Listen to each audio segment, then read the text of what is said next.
So we start studying Spanish. This is the first volume, and the first variation we will analyze is called Arkhangelsk Variation. We get it after knight f6 short castle, and now black can play b5 immediately. So usually the main positions appear after bishop e7. There is knight takes e4 line. We will analyze all of this, but for this section, in this section we pay attention to the move b5. Bishop goes to b3, and now black plays bishop c5. So the bishop on c5 obviously is more active than on e7. First of all, it controls the square d4, and in general the bishop looks better on c5 than on e7. The drawback of this move is that white can play c3 and then d4, attacking the bishop c5, and like this white will win some time.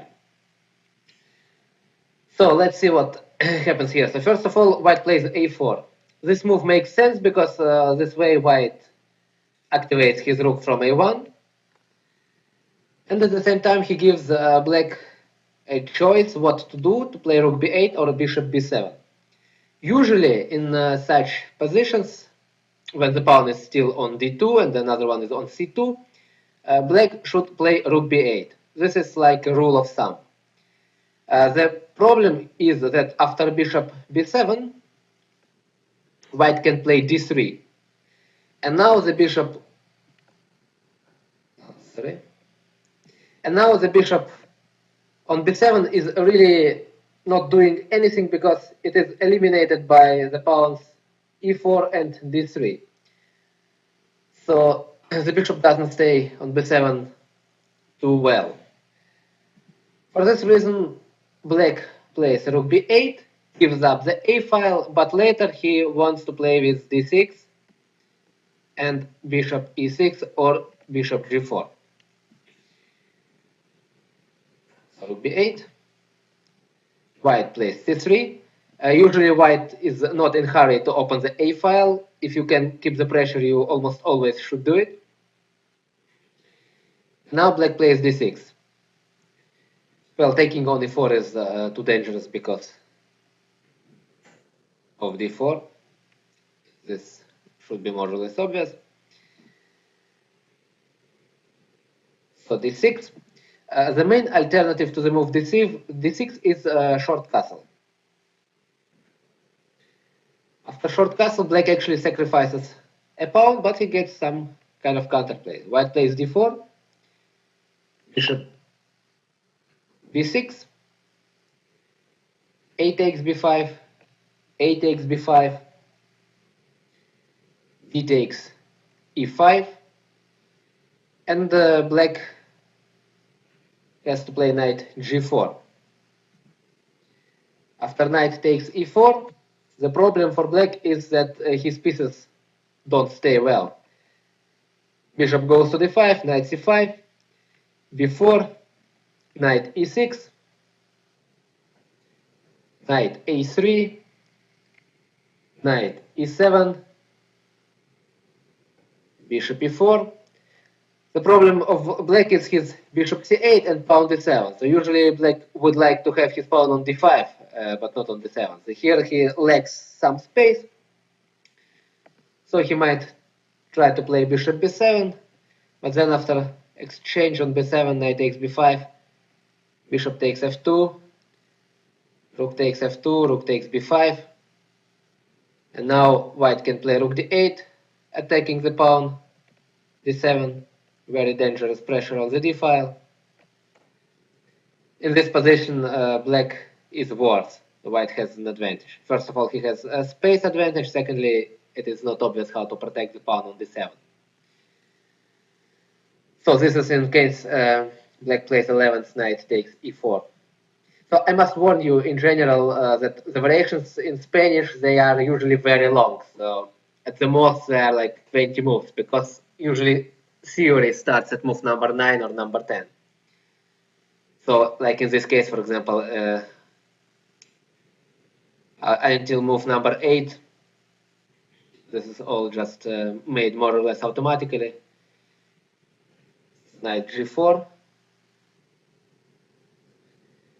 Now bishop f4, so we protect the pawn. And black has to play queen e8. Very strong move. If he plays queen e7, then white can play queen d5. Now the pawn e5 is protected.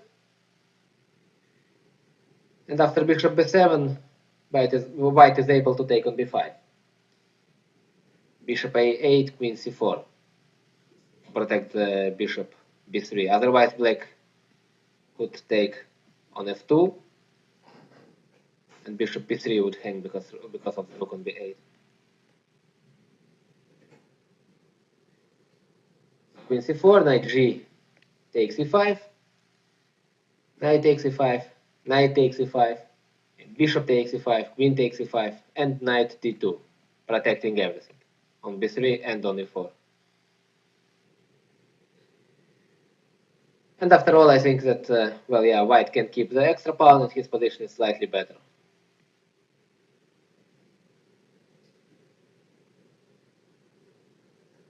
So for this reason, instead of playing queen e7, black goes with queen e8. And what is the difference here after queen d5, which is still the main move? Black can play knight e7.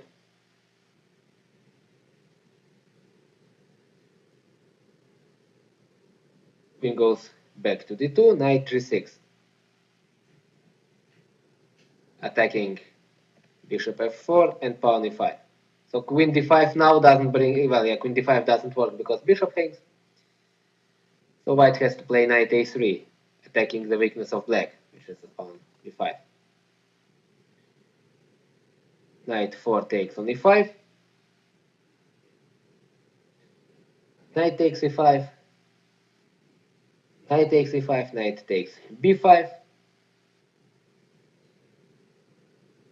Black takes on f2. If instead black plays d6, then white simply plays bishop a4, protecting the knight, creating threats against queen e8,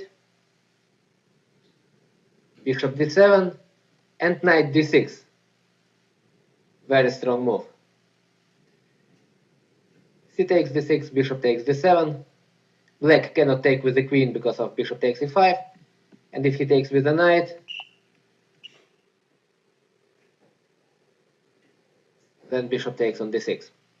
And white has 3 pawns. This is obviously too much. Well, even 2 pawns still, it's too much. The position is open. There are a lot of open files here. So d6 doesn't work. Attacking the knight b5 doesn't work. Black should go play straight for getting pawn back.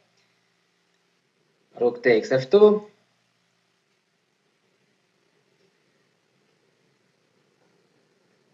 Rook takes b5.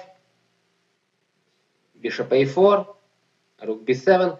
Well, the position of black looks terrible, but at least he maintains material equality. White can simply go with b4. And in case of queen e7, he already can take on d7. And after rook d8, black even loses immediately. Rook takes d2, rook takes d2. Now there are 2 threats. Rook d8 and bishop takes b7. So for this reason, the variation 8's short castle is not played too often. Here white really gets better chances. So d6 is the main line. And white, as promised, goes with d4. Of course, taking on d4 is bad because After c takes d4, black gives up the center. White has two very dangerous pawns here and the possibility to go with e5. So usually black keeps pawns in the center and goes with his bishop to b6. Alright, so white plays knight a3. His idea is to attack the pawn b5. So now he wants to take it. And the whole idea of the variation is that black actually sacrifices this pawn by playing short castle. Moves like b takes a4 look terrible because after bishop takes a4 the knight is pinned. The king is in danger, so everything hangs here. b4 also looks very bad because it gives up the square c4. So now pawn e5 hangs, bishop b6. So the best what black can do is to give up the pawn, but there is one alternative, and this is move rook a8. So this requires some analysis. After rook a8, the best move order for white is to take on e5 first. Black takes with knight. If instead black takes with a pawn, then white is better. After queen takes d8, knight takes d8, a takes b5, a takes b5, and bishop g5. Here everything is hanging. b5, e5. Black doesn't have enough time to consolidate his pieces. But also after knight takes e5, also here knight takes e5, d takes e5, queen takes d8, king takes d8, and bishop g5. And again, the position of white is much better. He may want to take on f7, on f6, or on b5. So everything is weak, and in addition, the king is still in the center. This gives white additional advantage. So rook a8 is not too serious. Short castle. Well, now black wants to play bishop g4, creating pressure against pawn d4. So since white attacks the pawn b5, it makes sense to take it. A takes b5, a takes b5, knight takes b5.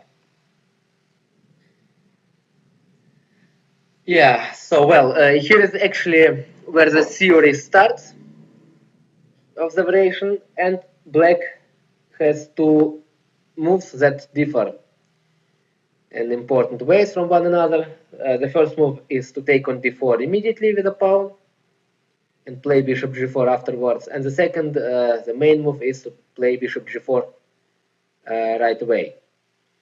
So let's see first what happens if black takes on d4.